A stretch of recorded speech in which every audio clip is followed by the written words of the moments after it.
Ce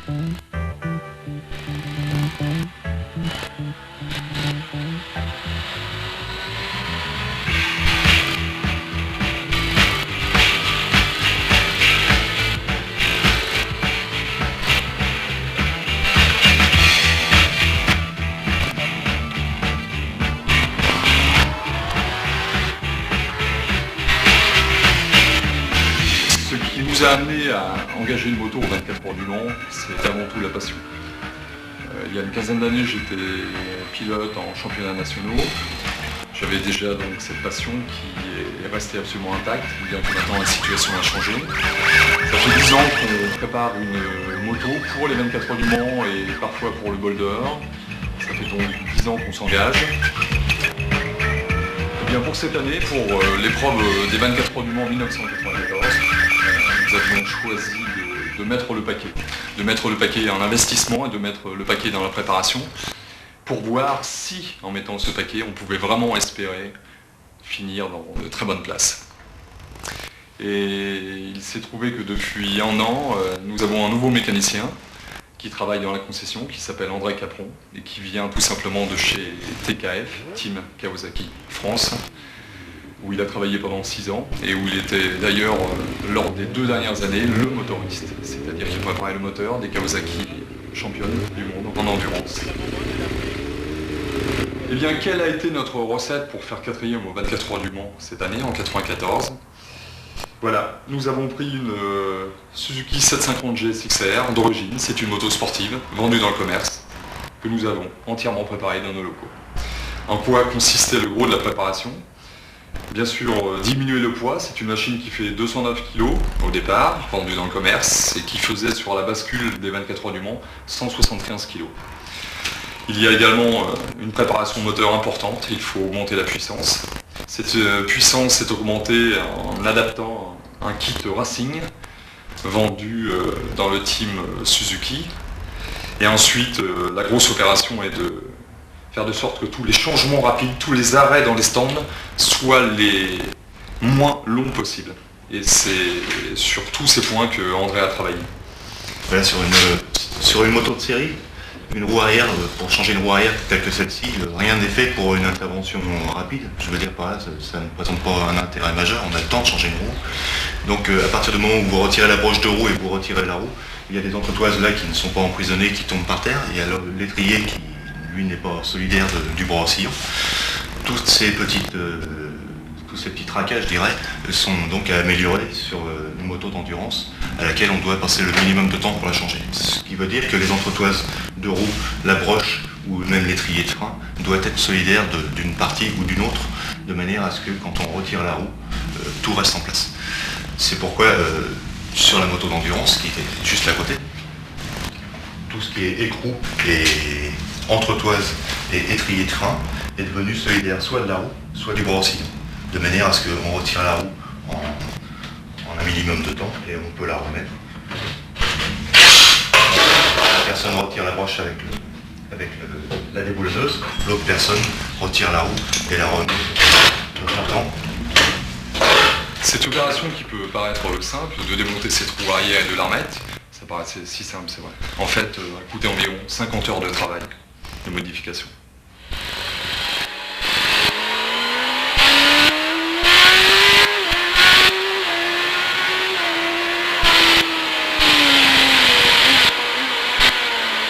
La moto d'origine, le 750 GSX-R, qui a donc servi de base, fait 100 chevaux. Notre moto d'endurance en faisait autour de 135 chevaux. Cela veut dire qu'il y a eu beaucoup de préparation et beaucoup de modifications. André, quelles ont été les pièces que tu as mis dans le moteur, etc. C'est donc toute l'adaptation de tout un kit d'usine. J'entends par là des bielles longues, des pistons, une boîte Racing, des arbres à cam. Donc toutes les pièces qui peuvent tolérer un régime moteur plus important. Et donc une nouvelle courbe de puissance également par un allumage Racing. Le tout pour optimiser toutes les performances du moteur qui quand même à 100 chevaux est bridé à l'usine. La préparation, donc c'est d'abord l'assemblage de toutes ces pièces, mais c'est aussi également la préparation de la culasse c'est un polissage des conduits et un travail sur les sièges de soupape, de manière à améliorer le remplissage. Donc ça c'est, je dirais, principalement le moteur. Autour du moteur, il y a tous les accessoires qui le font marcher. J'entends par là la rampe de carburateur et l'échappement. Parce que le moteur commence à l'entrée des carburateurs et termine à la sortie des silencieux. Un rendement de moteur, ce n'est pas 2-3 pièces qu'on rajoute, c'est tout l'ensemble. Et le refroidissement également, parce qu'un moteur donne sa puissance maximum à une température donnée. En l'occurrence, ce moteur donne à 65 degrés. Si on tourne avec 70-75 degrés, on perd autant de puissance qu'on a pu en gagner en rajoutant certaines pièces spéciales. Donc toutes ces pièces sont des pièces de kit. Aussi bien l'échappement que les carburateurs sont sur une base de carburateur d'origine, mais est équipé d'un kit carbu.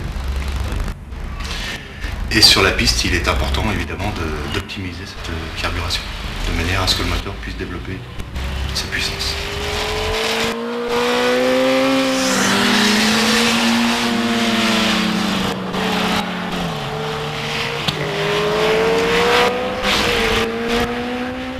Oui, j'insistais tout à l'heure sur la préparation moteur au niveau accessoire. Je dirais que un moteur préparé effectivement avec les plus belles pièces d'usine, le plus beau montage, ne sert absolument à rien dans une moto de compétition si tous les accessoires ne sont pas adaptés autour. J'entends par l'accessoire, ça peut aller jusqu'à la partie cycle, par exemple l'amortisseur all-in, ce qu'on a rajouté sur cette moto, est réglé de manière optimale pour transmettre justement la puissance de ce moteur à la roue arrière. C'est le but de la manœuvre. Si on a un beau moteur mais que la roue arrière platine ou je ne sais quoi fait ce qu'elle veut, c'est impossible de transmettre cette puissance. Donc la puissance de la moto, du moteur retransmise à la roue arrière, mais également arrêter la moto, c'est-à-dire également une fourche performante, de manière à ce que la moto soit conduisible dans des performances supérieures à l'habituellement. Donc tout ce qui comporte une moto de compétition telle que celle-ci, c'est vrai au départ un moteur performant, mais également tous les accessoires qui font que ce moteur peut s'exprimer sur la piste et que le pilote peut s'exprimer à travers du moteur. Donc nous partons demain pour une séance d'essai sur le Paul Ricard, le site de la prochaine course. Pourquoi? Pour roder le moteur d'une part, qui est un élément essentiel de la fiabilité du moteur. Pourquoi un rodage sur piste? Parce que, étant privé, nous ne disposons pas, comme les usines, d'un banc de rodage de moteur. Bon, le banc de rodage moteur, évidemment, présente des avantages, puisqu'en 3 heures de temps, on peut roder un moteur dans des configurations optimales. Par contre, le fait de roder sur piste présente certains avantages également, c'est que rodant par palier de 500 tours pendant 3-4 heures à peu près, au fur et à mesure de la montée en régime, la moto s'approche de plus en plus des temps réels dans lesquels elle va tourner en course et donc permet de s'approcher au fur et à mesure des réglages optimaux. Donc nous rentrons donc de 2 journées d'essai au Paul Ricard. Essai préliminaire de l'épreuve des 24 heures du Boulder de 94, où nous avons pu, comme prévu, faire le rodage du moteur sur 3 heures de temps, à différents régimes moteurs, de manière à bien roder les pièces et mettre tout en place. Et également, dans un deuxième temps, pouvoir déterminer déjà en grande partie les réglages essentiels de partie cycle et de carburation.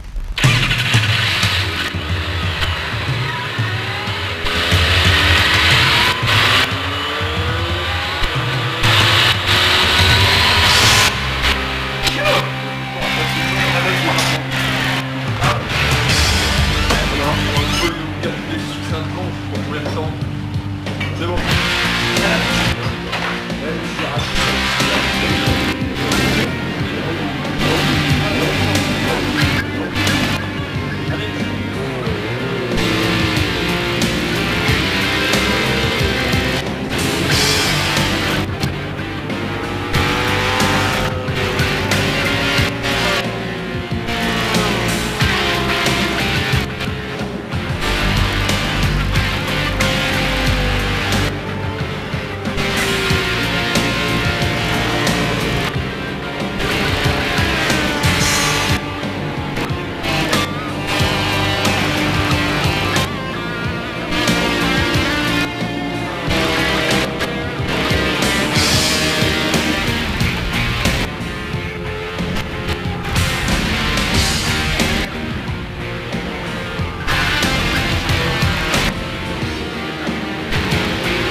que les essais sont terminés.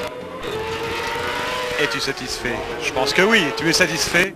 Satisfait, oui. Disons que on a roulé relativement prudemment parce que bon, on a une moto, on essaye de faire bien, mais sans aller délirer, donc en ayant de la marge. Donc oui, ça s'est bien passé. Il n'y a pas de problème. Surtout que tu as roulé et sur le sec et sous la pluie. Alors le comportement de la moto est bien équilibré, que ce soit sur le sec ou sous la pluie. Oui, ça s'est bien passé.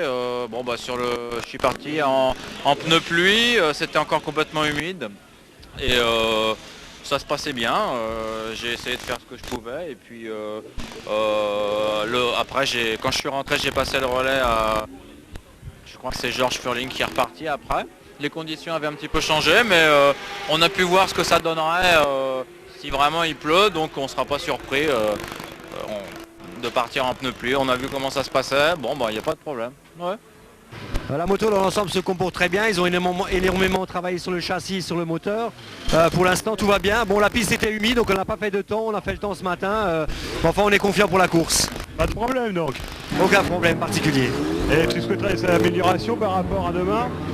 Je pense qu'en course on ira plus vite qu'aux essais, on sera un peu aidé par l'aspiration des autres machines, donc on pourra être plus performant. 30e temps, ça te va? Bah, le temps c'est pas très important. C'est demain que c'est sur 24 heures qu'il va falloir gérer une course, puisque le temps, bon, ça va déterminer une place sur la grille de départ et ça n'a pas beaucoup d'importance. Pas pour nous en tout cas. Étant donné qu'on n'a qu'une seule moto, donc on n'a pas le droit de tomber, donc on n'est pas là pour faire un temps. On est assez homogène au niveau des pilotes, on va assez vite dans les stands, donc notre atout ce sera dans les stands, et puis d'être régulier, de faire des bons chronos, et d'essayer de faire la même chose comment quoi. On a bien évolué tout le long de la semaine des essais. On est arrivé aujourd'hui avec une moto qui est bien réglée aussi bien sur le sec que sur le mouillé, donc avec la météo qui est prévue pour la course, temps changeant, je pense que tout va bien. Les pilotes sont confiants, là ils aiment bien la moto. Le temps nous a quand même pénalisé pour la séance d'essai. Bon, le changement de roue, pas changement de roue, petite averse et autres, mais tout s'est bien passé. En général, ils sont confiants. Moi aussi, de toute manière. Ok, je te remercie. Bien, on va avoir l'esprit pareil.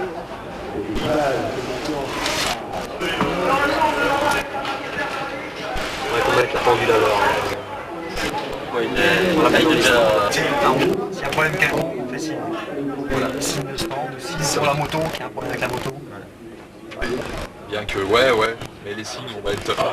Qu'est-ce que là, il s'arrête pas. Moi, je me souviens d'une fois, on sera toujours au Mans, 24 heures du Mans, donc 80 ans, je sais plus. Bon, c'est moi qui avais pris le départ, et au bout du deuxième, troisième tour, attends, ça bouge, moi qui dérange pas mal. La selle, fixée par deux vis, il y en avait déjà une de barrée. Et ensuite, c'est l'autre qui se dévissait. Je tenais la selle avec eux. Je passais devant les stands et je leur faisais. Après, ils m'ont raconté. Mais par contre, bon, les chronos, je perdais 1-2 secondes au tour, une selle qui tient encore mais qui bouge, je perdais 1 ou 2 secondes au tour, mais je me suis pas arrêté. Et je me souviens des commentaires à l'arrivée, c'est quand j'ai enfin pris, j'ai attendu mon -3, -2, -1 stop, et ils étaient contents que je me sois pas arrêté, puisque ça tournait quand même, je perdais pas 5 secondes au tour, 10 secondes au tour, tu vois. Ils étaient vachement heureux que, d'une part, que ça a été jusqu'au bout, on n'ait pas fait un deuxième, parce que là tu retrouves entre les stands, la totalité, tu perds plus d'une minute ou une minute, c'est quand même merdique. Et surtout ce que je demande, bon c'est logique, c'est lorsque tu regardes le mec avec ses panneaux, lorsqu'il a passé le 60, fini, tu ne le regardes plus, tu regardes que le mec au drapeau. Même souvent ce qui se passe, le mec à drapeau, ils ont passé le 30, tu vois, 30 secondes, le mec il a son drapeau, puis d'un seul coup ça va y aller, ah non, il y en a qui se sont avancés, ils retirent son drapeau, puis ils font, eh, non. Mais regarde pas, c'est surtout là, regarde toujours le mec au drapeau, il n'y a que lui qui compte, le mec au drapeau. Et quand il descend le drapeau, et là, tu marres. Départ dans normalement 20 secondes. Attention là. Attention. Ah là là. Ah là là, je retiens la moto, je comprends pas pourquoi. C'est stressant. Attention. Allez Philippe.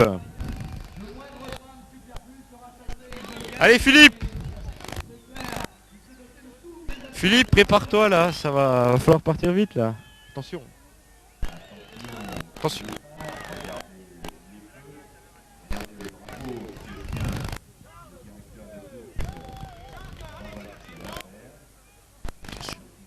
Attention là Philippe, hein. Allez Philippe, attention, le départ, il est 15h23 secondes. Le départ va être donné, le drapeau, attention.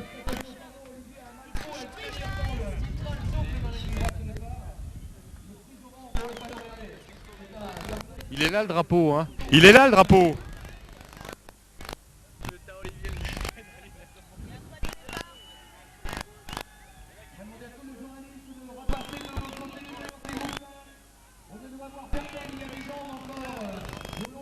Attention, le départ va être donné là, très vite là.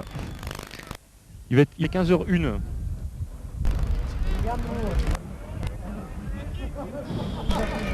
Attention là, ça y est là.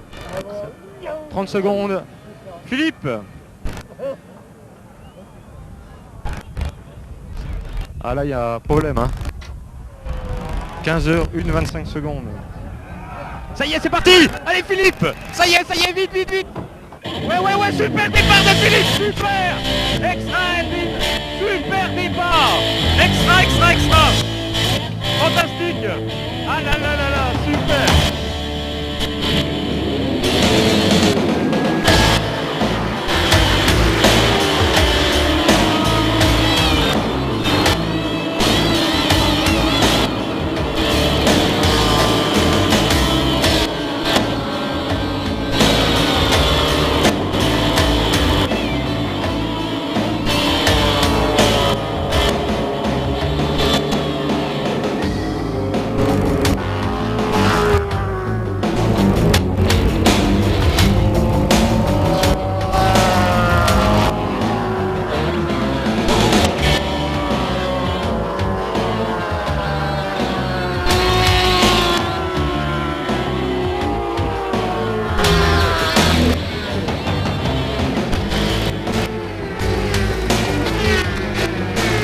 Combien 20e là.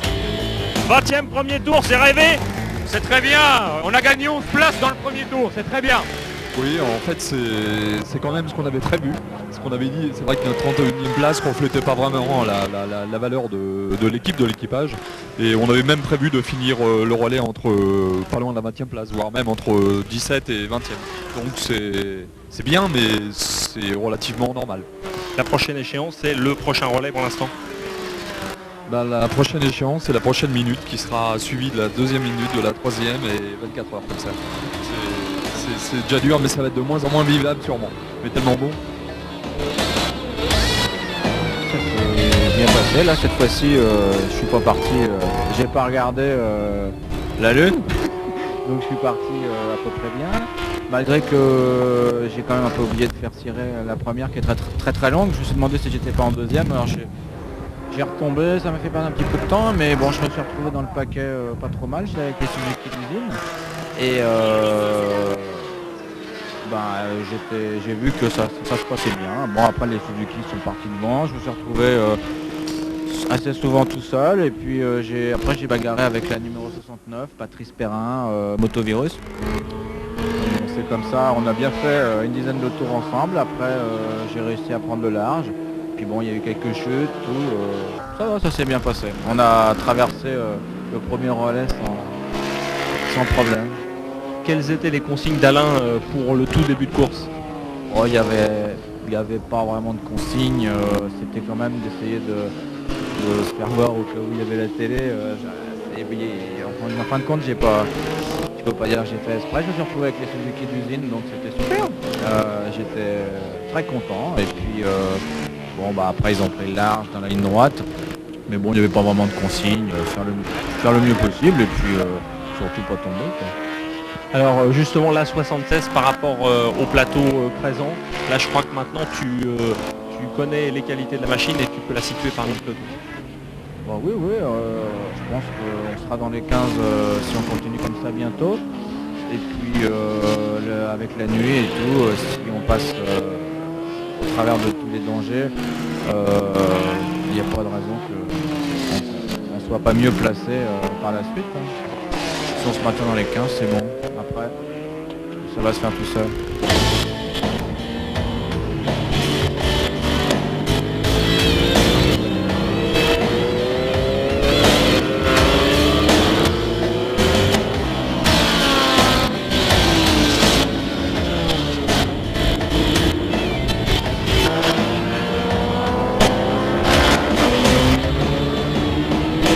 On est à plus de 40 minutes, on tourne à 1 heure par pilote. Je pense qu'on va passer à 1 heure, 1 heure 5, mais il faut pas non plus trop jouer avec ça parce que les pilotes fatiguent, hein, c'est clair, c'est un circuit quand même assez éprouvant. Et je pense qu'on s'arrêtera dans ces eaux-là. De toute manière, on a une réserve de 2 litres d'essence au fond du réservoir. Il ne faut pas aller chercher la petite bête. La moindre panne nous fait faire une panne d'essence. Non. Je pense qu'une heure de course, c'est déjà bien assez pour un pilote.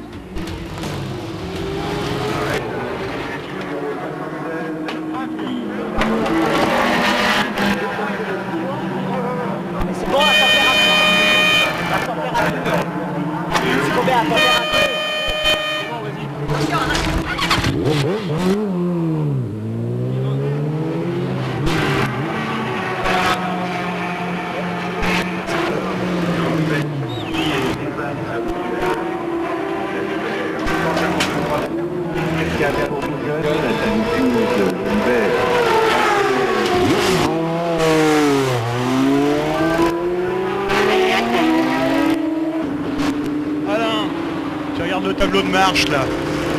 T'es inquiet? Ah non, pas inquiet, serein. Disons que pour l'instant c'est sans surprise, il se passe absolument rien, on maintient notre place, les temps sont en rapport avec notre place, c'est vrai que ça va pas être facile à remonter s'il se passe rien, mais il va forcément se passer des choses. Le principal c'est qu'il se passe des choses pour les autres et pas pour nous. Je veux dire, si on était sûr d'aller jusqu'au bout sans problème, notre 14e place, c'est déjà assurément une 7 ou 8e place à l'arrivée, c'est sûr.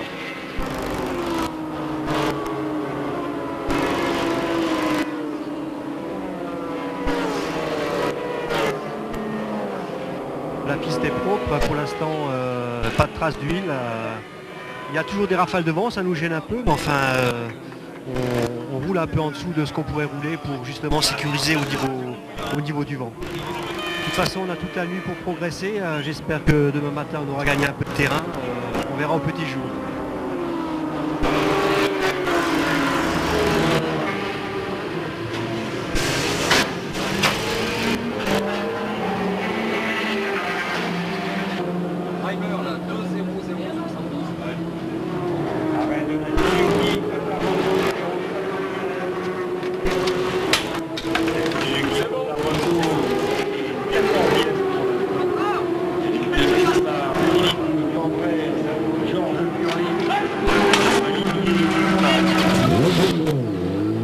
Bon, écoute André, je vois la pendule, là 0 heure.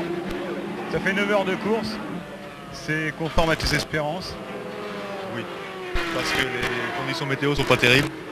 On a du vent, on n'a plus de vent. On a un braquet un petit peu long malheureusement. Et il y a une sacrée équipe devant nous. Bon, ça va pas être aussi simple que les 24 heures du Mans, c'est vrai. Beaucoup d'usines encore en course. Ça va très vite pour les usines. Ceux qui tournent en 2.00, c'est tu fais allusion à la Kawasaki qui s'est arrêtée au stand pour un changement d'embrayage. Évidemment, cette Kawasaki était en tête, elle a perdu 5 tours dans l'opération. Il est clair qu'avec un pilote comme Terry Reimer au guidon, il n'a qu'une envie, c'est de rattraper le temps perdu. Il est parfaitement capable, pour avoir travaillé 2 ans avec lui, je le connais, il est parfaitement capable de tourner toute la nuit en 2.00 s'il le faut.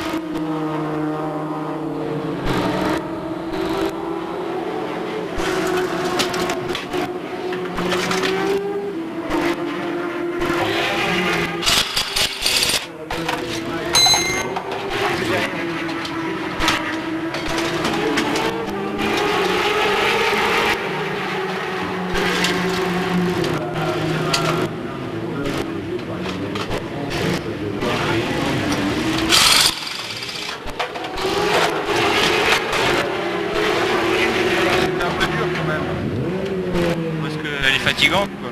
Et par contre après le pescar j'avais la pêche. Ah oui, on a vu ça. Ouais. Et on s'est tiré la bourre avec un mec, une yam là. Et puis qu'est-ce qu'il y a eu encore? Et juste après, quand le Prescar s'est effacé dans la ligne droite, bon, les pneus étaient plus vraiment chauds si tu veux, sur les côtés. Alors tout le monde, on accélère tous comme des barges. Il y a un mec qui arrive en signe, bon bim badaboum boum, il savait plus rouler quoi. Tu étais là, ouais, si ça t'arrive. Et je te jure, la folie. Et l'autre il a été tout droit, il s'est endormi, je sais pas. Autrement, t'as rien remarqué de bizarre, pas de problème. Non, ça va. Non, ça peut aller. Bon, bah, tip top alors. Ok. Des fois, bon, c'est pas facile quand tu prends une aspi et puis que tu passes devant le mec, après, tu perds 500 tours, alors hop, il te repasse. Vaut mieux rester un peu derrière et puis essayer de le taquiner pas dans la ligne droite. Quoi. C'est ça, tu prends combien de tours? Bah, elle prend 13,5, là il y a un peu de vent là. Puis des fois 14 dans les grands jours quoi, quand c'est derrière quelqu'un. Tout à l'heure j'ai pris plus de 14 derrière un mec, là Yam là, avec qui je roulais.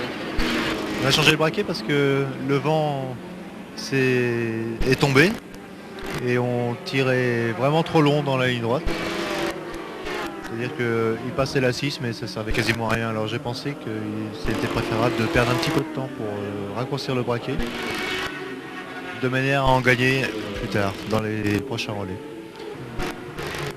J'ai fait quelques boulders, c'est plein de rebondissements. C'est vrai que celui-ci a l'air un petit peu calme, je dirais. Façon de parler. Mais c'est vrai que c'est étonnant, ça fait plus de 6 heures qu'on est 14e. Pardon. On verra mieux demain matin, je pense. Au petit matin, en général, il y a quand même des choses qui se passent. Alain, à 4h21, Georges s'est arrêté dans les stands, pourquoi? En fait, il venait d'avoir un problème au niveau du freinage, c'est-à-dire que lorsqu'il freinait, il y avait un claquement à l'avant plutôt inquiétant, donc il s'est arrêté tout de suite, c'était pas du tout prévu. Et on a changé la roue avant, et en fait, on s'est aperçu en auscultant la roue avant qui a été démontée, qu'un disque était endommagé, il a dû prendre un caillou, et il y a une marque sur le disque qui faisait que ça faisait au moment du freinage, ça faisait ces à-coups vraiment inquiétant. Et aussi on s'est aperçu en même temps qu'il y a une platine de repose-pied qui était en train de casser.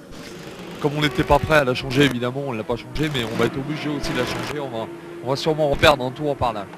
Donc bon, on a des petits soucis en ce moment, bon, il y a pire, je veux dire c'est pas dramatique, mais qui risque de nous faire perdre une place ou deux, ou en tout cas nous empêcher de gagner les places qu'on aurait espéré gagner pendant cette fin de nuit.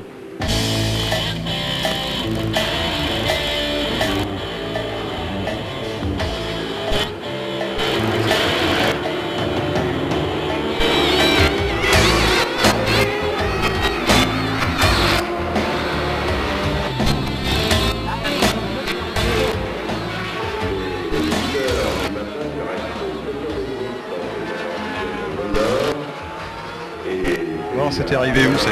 Qu'est-ce qui s'est passé exactement?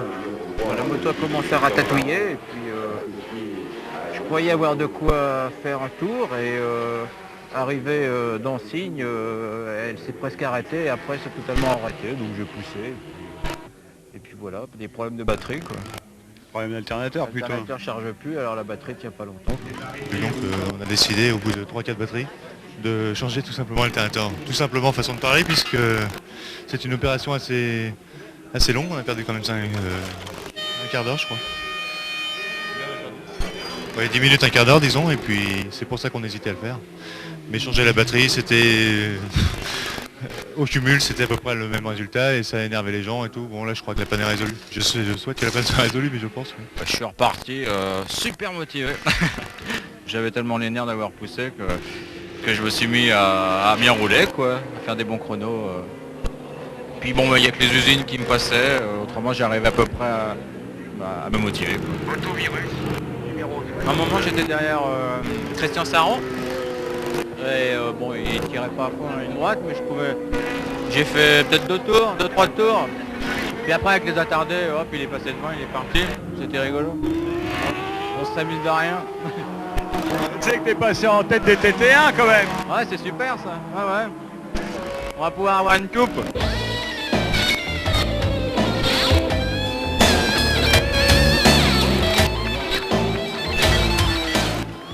classement quand même, 14e, premier en TT1, qui est quand même la Coupe d'Europe, faut pas l'oublier. Tu devais être aussi, je pense, premier au Mans en TT1. Donc c'est quand même une belle performance ça, non? Ah, tout compte fait, on est assez content, compte tenu des galères qu'on a eues, enfin des galères. Surtout un gros problème d'alternateur, la poussette, enfin la panne, la poussette, réparation, changement d'alternateur, où on a perdu 20 minutes. Bon, on finit 14e, ce qui est pour nous nettement moins bien que ce qu'on espérait. Par contre, c'est vrai qu'on est premier TT1, comme au Mans, et peut-être qu'on est, je sais pas, peut-être qu'on est en tête de la, enfin qu'on a remporté la Coupe d'Europe. Non, c'est bien, c'est bien. On est les 2 fois à l'arrivée. Je veux dire, on prouve qu'on sait faire marcher les motos, qu'on a une bonne équipe. Là, on a eu un manque de chance sur ce coup-là. Mais c'est pas mal quand même.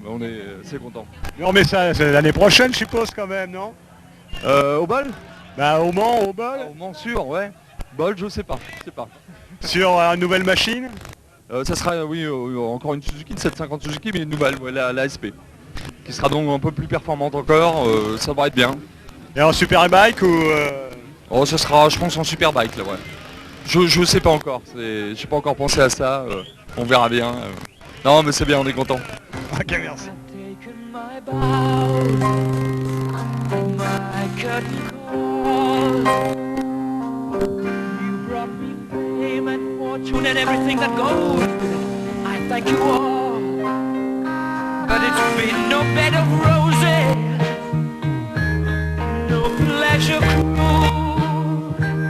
I consider it a challenge before the whole human race, and I ain't gonna lose.